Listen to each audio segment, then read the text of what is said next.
మొదటి కొరింథీ పత్రిక 15వ అధ్యాయం, మొదటి కొరింథీ పత్రిక 15వ అధ్యాయం 12వ వచనం నుండి చూద్దాం.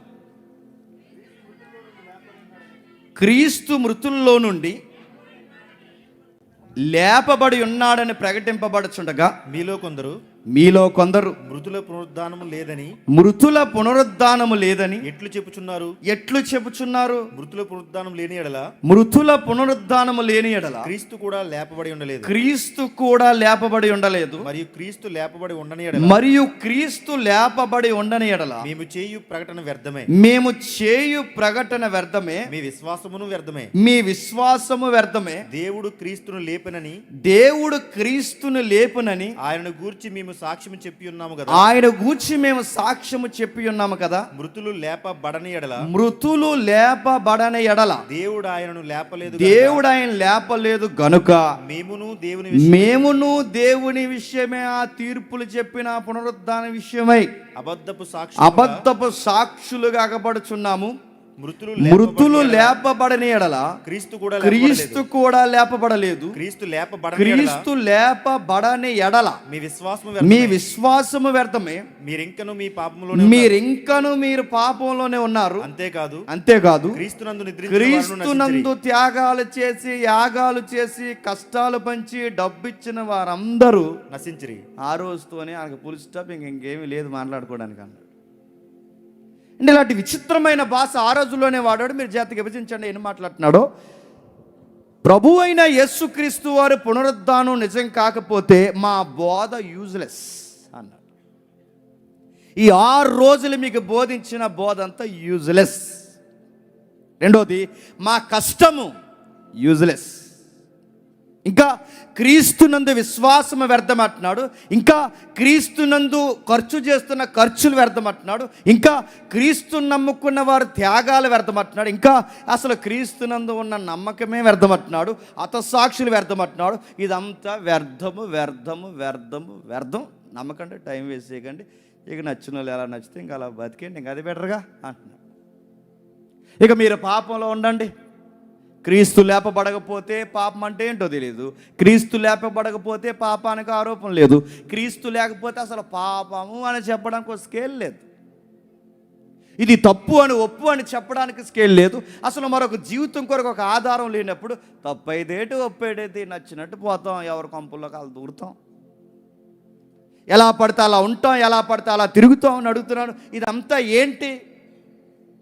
డైరెక్ట్గా మిమ్మల్ని అడుగుతున్నాను, ఎందుకింత మనం చేస్తున్నామంటే మనకు తెలుసు మరొక జీవితం ఉందనే కదండి ఇక్కడికి వచ్చి కూర్చున్నాం. మరొక జీవితం ఉందనేగా ఇక్కడికి వచ్చి కూర్చున్నాం. మరొకటి ఉందనేగా నమ్మేగా ఇక్కడికి వచ్చాం.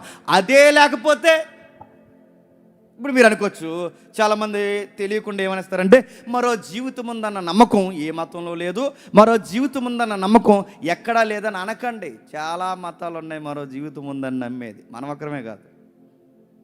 చాలా మతాలు ఉన్నాయి. ఎవరు నమ్ముతారు? గ్రీకులు నమ్ముతారు. డ్యూయలిజం అంటారు దాన్ని. గ్రీకులు కూడా నమ్ముతారు. ఏమని నమ్ముతారంటే ఆత్మ మంచిదే కానీ శరీరం వ్యర్థమైనది, ఆత్మకు మరో జీవితం ఉందని నమ్ముతారు గ్రీకులు. ఈజిప్టియన్స్ కూడా నమ్ముతారు, ఐగుప్తీయులు నమ్ముతారు. మరో జీవితం ఉందని నమ్మారు కనుకే వాళ్ళ మనుషులు ఐగుప్తీయులు అధిపతులు చనిపోయినప్పుడు మళ్ళీ లెగుస్తామన్న నమ్మకం వాళ్ళకు ఉంది కనుకే వాళ్ళు చనిపోయేటప్పుడు ఏం చేసేవారంటే నగలేసి కప్పెట్టేవారు.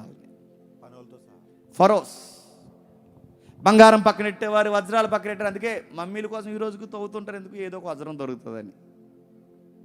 వాళ్ళ శవాలు తవ్వుతుంటారు, ఎందుకంటే వాళ్ళకు కూడా నమ్మకం ఉంది. ఐగుప్తీయులు కూడా నమ్మకం ఉంది ఏమనంటే మళ్ళీ ఒక జీవితం ఉందని. మనమే నమ్మడమే కాదు, ఐగుప్తీయులు కూడా నమ్ముతున్నారు మరో జీవితం ఉందని. గ్రీకులు నమ్ముతున్నారు మరో జీవితం ఉందని. యూదులు కూడా నమ్ముతున్నారు మరో జీవితం ఉందని. ఏమని? ఆత్మకు శరీరానికి లింక్ ఉంది. ఆత్మకు శరీరం లేకపోతే యూదులు అంటారు అది వస్త్రము లేని దేహం వలె ఉంటుంది అన్నారు. అంటే వాళ్ళకు కూడా నమ్మకం ఉంది. ఇప్పుడు అడుగుతున్నాను, వాళ్ళు నమ్ముతున్నారు, యూదులు నమ్ముతున్నారు, గ్రీకులు నమ్ముతున్నారు, నీ పొరుగు వారు నమ్ముతున్నారు, ఇక్కడ కూడా జన్మలు ఉన్నాయని నమ్ముతున్నారు.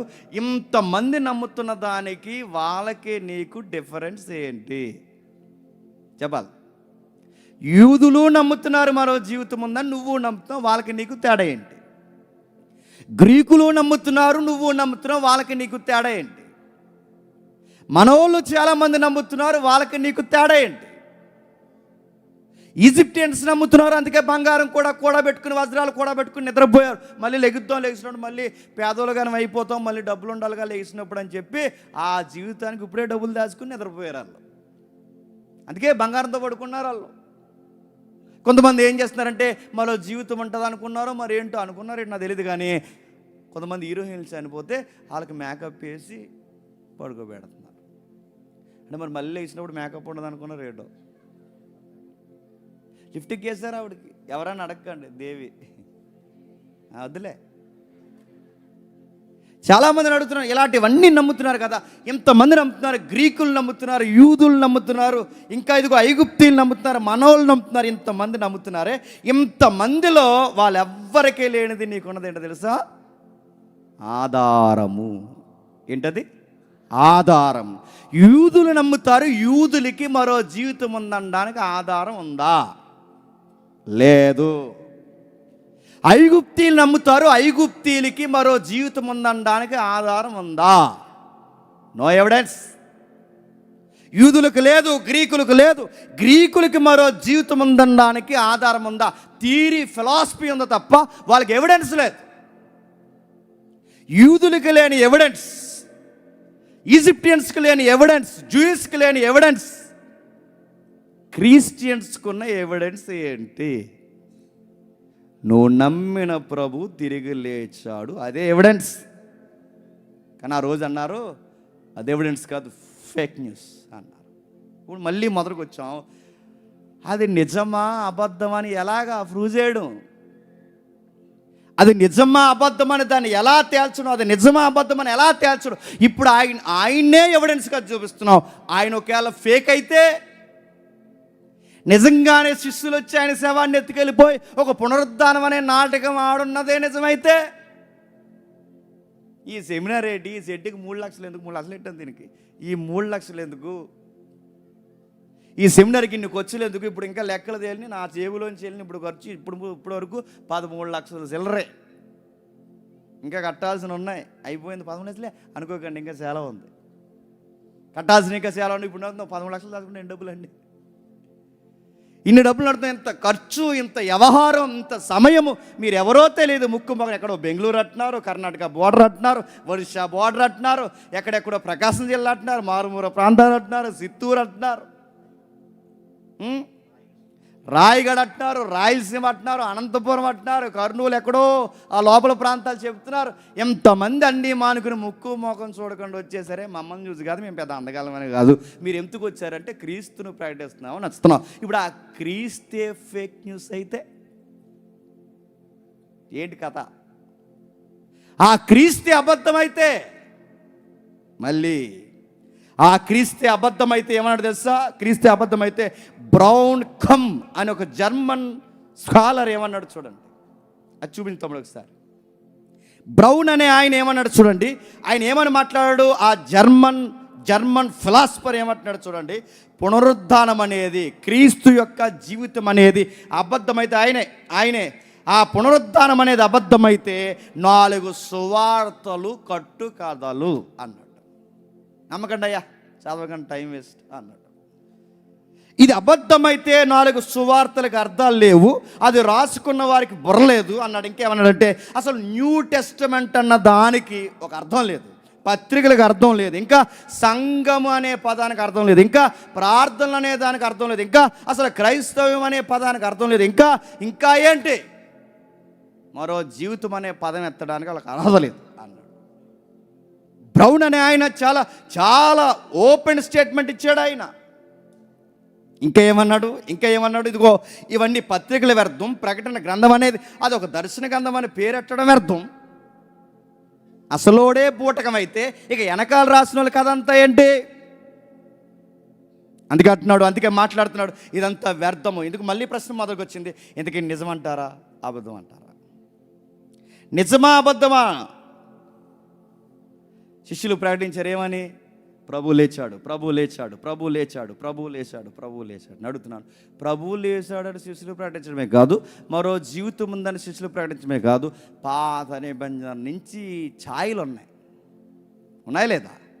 పాత నిబంధన నుంచి ఛాయలు ఉన్నాయి. ఏ ఛాయలు ఉన్నాయి? ఒకసారి దానియేలు గ్రంథం తీయండి. టక చాలా రిఫరెన్స్ ఉన్నాయి. స్పీడ్గా తీయండి, అర్థం స్పీడ్గా చదివేయండి. దానియేలు గ్రంథం 12వ అధ్యాయం, దానియేలు గ్రంథం 12వ అధ్యాయం 2వ వచనం చూడండి. మరియు సమాధుల్లో నుండి అనేకులు మేలుకొందురు. స్టీరియో వద్దు. కొందరు నిత్యజీవం అనుభవించుటకును, కొందరు నిత్య జీవం అనుభవించుటకును, కొందరు నిందల పాలగుటకును, కొందరు నిందల పాలగుటకును, నిత్యముగా హేయులగుటకును మేలుకొందురు. ఇదేంటి అంటే, ప్రభు చెప్పకముందే, అపోస్తులు చెప్పకముందే, సంఘము చెప్పకముందే పాత నిబంధనలు ఉన్న దానియేలు ఏమంటున్నాడు? మరో జీవితం ఉంది అంటున్నాడు. ఆ మరో జీవితం ఉందన్న దానికి ఏమంటున్నాడంటే, కొందరు నిత్య జీవానికి పోతారంట, కొందరు నిత్య నరకానికి పోతారట, కొందరు మేలు పునరుద్ధానానికి పోతారట, మరి కొంతమంది కీడు పునరుద్ధానానికి పోతారట. ఇప్పుడు అడుగుతున్నాను, నిజమే? బయట వాళ్ళ మాట్లాడతాం, నిజమే? ఏంటి దానియేలు చెప్పింది నిజమే అడుగుతున్నాను. దానియేలు నీకు తెలుసా? మీ చుట్టాల అబ్బాయా? నేను అడుగుతున్నాను, దానియేలు మీకు తెలుసా? మీ చుట్టాల అబ్బాయి మీ పక్కింటి ఉంటాడా? మీ ఇంటికాడ చదువుకున్న ఐఏఎస్ అయినా? దానియేలు ఎప్పుడు, మనం ఎప్పుడు నడుతున్నాం? ఎప్పుడో పుట్టిన ఆయన స్టేట్మెంట్ మనం ఎందుకు తీసుకోవాలండి? ఇటు జేమ్స్ ఆయనకి ఏమైంది, దారిలో కుక్క కరిచింది అనుకోకండి. మీరు బయట వాళ్ళు మనల్ని అడిగే ప్రశ్న. దానియేలు నడుతున్నాను, దానియేలుకి నడుతున్నాను, చెబుతున్నాడు మరో జీవితం ఉంది, మేలు చేసిన వారికి మేలు జీవితం ఉంది, కీడు చేసిన వారికి కీడు జీవితం ఉంది. ఇంకా ఏముంది? ఈయన అన్నాడా పెద్ద ప్రవక్తగా. నిజానికి అందరూ ప్రవక్తలు సమానమే, ప్రవక్తలు అందరూ సమానమే, కాకపోతే కొంచెం విస్తరించి రెండు రాజ్యాలు ఉన్నాయిగా, ఇజ్రాయేలు, యోధా. ఈ రెండు రాజ్యాలకి సమానంగా ప్రవచనాలు చెప్పిన వారిని పెద్ద ప్రవక్తలు అంటారు. మాట వరుస కానీ ప్రవక్తలు అందరూ ఒకటే. ఆ పెద్ద ప్రవక్తల్లో ఒక ఆయన యెషయా. ఆయన ఏమన్నాడు చూడండి, యెషయా గారు 13వ అధ్యాయం 14వ వచనం. 13వ అధ్యాయం 14వ వచనం. అప్పుడు తరంబడుచున్న జింక వలను, పోగు చెయ్యని గొర్రెల వలను జనులు తమ తమ స్వజనుల తట్టు తిరుగుదురు, తమ తమ స్వదేశములకు పారిపోదురు. తమ స్వదేశాలకి పారిపోతారు. పట్టబడిన ప్రతి వాడును కత్తివాతకు కూలును, తరిమి పట్టబడిన ప్రతి వాడును కూలును. వారు చూచుచుండగా రెఫరెన్స్ తేడా రాశాను. అక్కడ రాయబడుతున్న మాట 26వ అధ్యాయం చూడండి. యెషయా గ్రంథం 26వ అధ్యాయం 19వ వచనం. 26వ అధ్యాయం 19వ వచనం. మృతులైన నీ వారు బతుకుదురు, నా వారి శవములు సజీవమగును. ఏమంటున్నాడు యెషయా కూడా? ఏమంటున్నాడు? మృతులైన వారు మరలా లేస్తారు, మా వారు తిరిగి లేస్తారు. మట్లో పడి ఉన్న వారులారా మేలుకొని ఉత్సహించుడి. మంచు ప్రకాశమానమైన మంచు భూమి తనలోని ప్రేతలను సజీవులుగా చేయును. తమలోని ప్రేతలను సజీవులుగా చేయును. నా జనమా ఇదిగో వారి దోషమును బట్టి భూనివాసులను శిక్షించుటకు యెహోవా తన నివాసంలో నుండి యెహోవా తన నివాసం అంటే దేవుడు వస్తాడు, వచ్చిన వాడు మిమ్మల్ని తిరిగి లేపుతాడు. మృతులైన మన వాళ్ళు మళ్ళీ సజీవంగా అవుతారు, మట్టిలో ఉన్నవారు మళ్ళీ మహిమా జీవితాల్లో వస్తారని యెషయా కూడా అడుగుతున్నాను. యెషయా గారు ఎవరండి? మీ చుట్టాలా? యెషయా గారు ఎవరండి అని అడుగుతున్నాను. యెషయా ఎప్పుడో క్రీస్తు పూర్వం వ్యక్తులు. వాళ్ళు చెప్పింది మనం ఎలా నమ్ముతాం? ఎవరో ఒక పుస్తకం చూసుకుని ఒక పుస్తకం రాసేసుకున్నారు అనుకోవచ్చుగా. యెషయా ఇక్కడ వరకు రాశాడు, మనం ఇక్కడి నుంచి మొదలెడితే బాగుంటుందా అనుకున్నారేమో. మొత్తానికి సెమినార్ ఇలాగ అయిపోయింది అనుకోకండి, వినండి. అలా అనుకున్నారేమో, తెలివైన వాళ్ళందరూ కలిసి రాసేసారేమో, ఏమో డౌట్లో ఆనందంలో లేరు. యెహెజ్కేలు ఏమంటున్నాడు చూడండి. యెహెజ్కేలు 37వ అధ్యాయం 12 నుండి 14 వచనాలు. కాబట్టి ప్రవచనమెత్తి వారు తిట్లనుము, ప్రభువగు యెహోవా సెలవిచ్చినదేమనగా, నా ప్రజలారా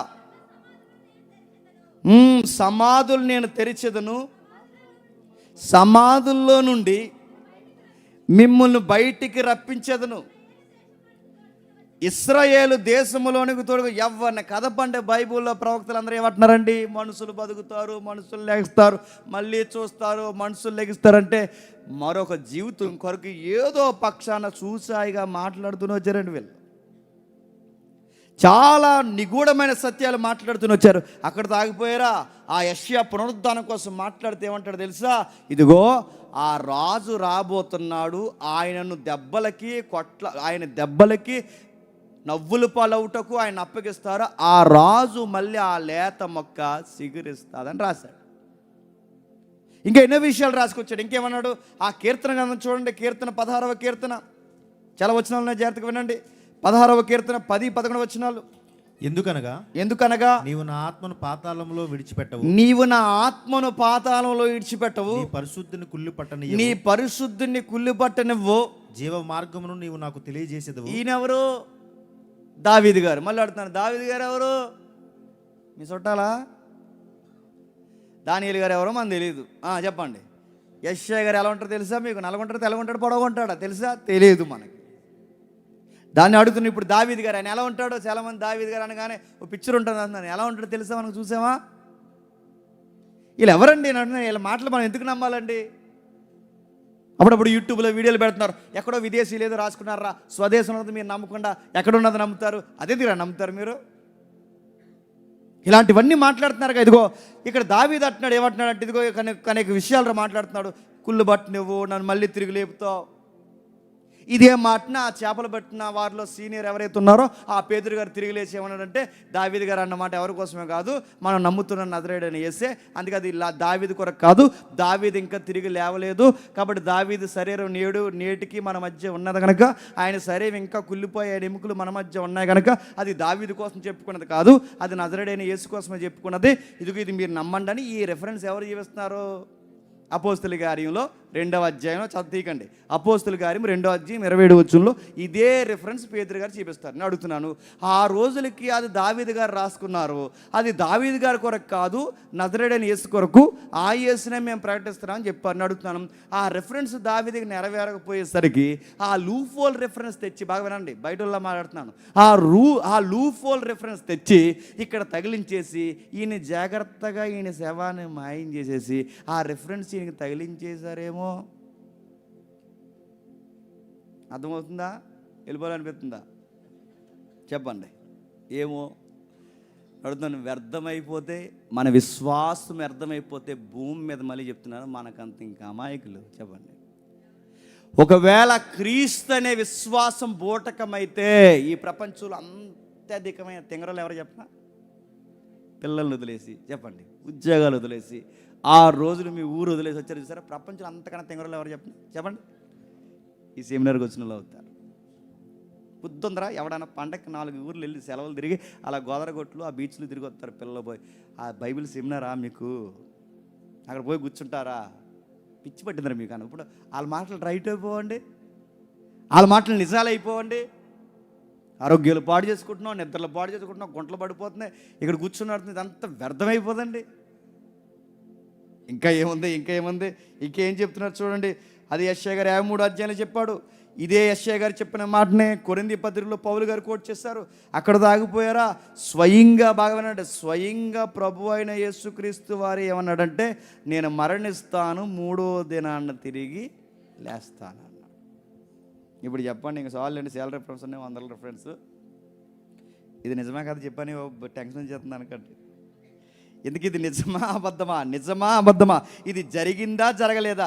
దీన్ని ఎలా మనం తెలుసుకోవడం, దీని గురించి ఎలా మనం మాట్లాడడం? ఇది చరిత్రలో ఎక్కడో కల్పింపబడిన కథ అయితే నేను అడుగుతున్నాను, ఇలా ఎలా దీన్ని కవర్ చేయడం? ఇప్పుడు మనం కోర్టులో పెడదాం, ఎందుకంటే ఇప్పుడు మనం ఎవరో వద్దు, కోర్టు ఈ రికార్డింగ్ బట్టి కోర్టులో పెట్టినా గెలుస్తాం, నాకు ఆ నమ్మకం ఉంది. ఇప్పుడు కోర్టులో తీసుకొచ్చి ఈ కేసు ఇది నిజమా కాదా ఎలా కొలుస్తారు? కోర్టులో ఎలా కొలుస్తారు? కొంచెం ఆ ఏరియాలో తిరిగినాను కాబట్టి నేను చెప్తాను, వినండి. ఎలా కొలుస్తారంటే దీన్ని, ఇది నిజమా కాదని తేల్చడానికి చరిత్రలో ఎలా కొలుస్తారు. ఫస్ట్ స్కేల్ ఇది. ఎలా కొలుస్తారంటే, చరిత్రలో ఎక్కడో ఒక దిక్కుని జరిగిన విషయాన్ని, రాయబడిన విషయాన్ని ఒక్క చోటే కాకుండా ఎక్కువ సార్లు ఎక్కువ వ్యక్తులు ఒకే విషయాన్ని పదే రాస్తే ఫస్ట్ స్కేలు ప్రకారం, చెప్పండి, నిజమని మొదట అడుగేస్తారు.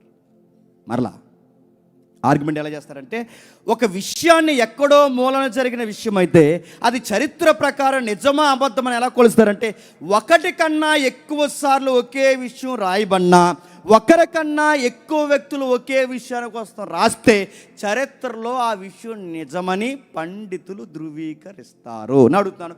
ఈ స్కేల్ బైబిల్ దగ్గరికి వస్తే బైబిల్ గెలుస్తుందా గెలవదా చెప్పండి? ఒకరు కాదు, ఇద్దరు కాదు, ముగ్గురు కాదు, 500కి పైనే చెప్పారు ఈ విషయం. ఫస్ట్ ఆర్గ్యుమెంట్లో మనకు తెలుస్తుంది ఈ ఒక్క విషయాన్ని, ఇది జరిగిందా జరగలేదంటే జరిగింది కనుకే ఎక్కడికక్కడ సంబంధం లేని వాళ్ళు కూడా ఈ విషయాన్ని రాశారు. అలా కాదని మరి ఆయన తాలూకాలు రాసేసి ఉండొచ్చుగా అనొచ్చు మీరు. ఆయన శిష్యులు రాసేసి ఉండొచ్చుగా, ఆయన సంబంధించిన వాళ్ళు రాసేసి ఉండొచ్చుగా. అంటే బయట వాళ్ళు రాశారు, ఇవే బైబిల్ వాళ్ళు కాదు, బయట వాళ్ళు రాశారు. ఎవరు బయట వాళ్ళు రాశారంటే జోసఫస్ రాశాడు. ఇంకెవరు రాశారు? టాసిటస్ అనే చరిత్రకారు రాశాడు. ఇంకెవరు రాశారు? లూసియన్ అనే చరిత్రకారు రాశాడు. ఇంకెవరు రాశారు? మార్బార్ సెపీనియస్ అనే ఒక చరిత్రకారు రాశాడు. ఇంకెవరు రాశారు? తాల్మూడ్ అనే ఒక గ్రంథం ఉంది. ఆ గ్రంథం లిఖించింది వీటి గురించి. ఒకటి కాదు, రెండు కాదు. అంటే వీళ్ళెవరు? వీళ్ళ శిష్యులు కాదు. వీళ్ళెవరు ఆయనకి సంబంధించిన వారు కాదు. వీళ్ళెవరు? పూర్తిగా బయటోళ్ళు, క్రైస్తవ విశ్వాసానికి వ్యతిరేకులు. వాళ్ళు కూడా రాశారు. ఏమని రాశారంటే, ఇది నిజమే, మెస్సయ్యన్న ఆయన్ని రోమా ప్రభుత్వం సిలివేసింది నిజమే, ఈ వేసిన తర్వాత ఆయన మరొక బ్రతుకుల్లోకి వెళ్ళాడన్న నిజమే, ఈ యొక్క విశ్వాసం నమ్మి ప్రకటించిన అపోస్తుల విశ్వాసం కూడా నిజమని జోసఫస్ అనే చరిత్రకారుడు కూడా రాశాడు.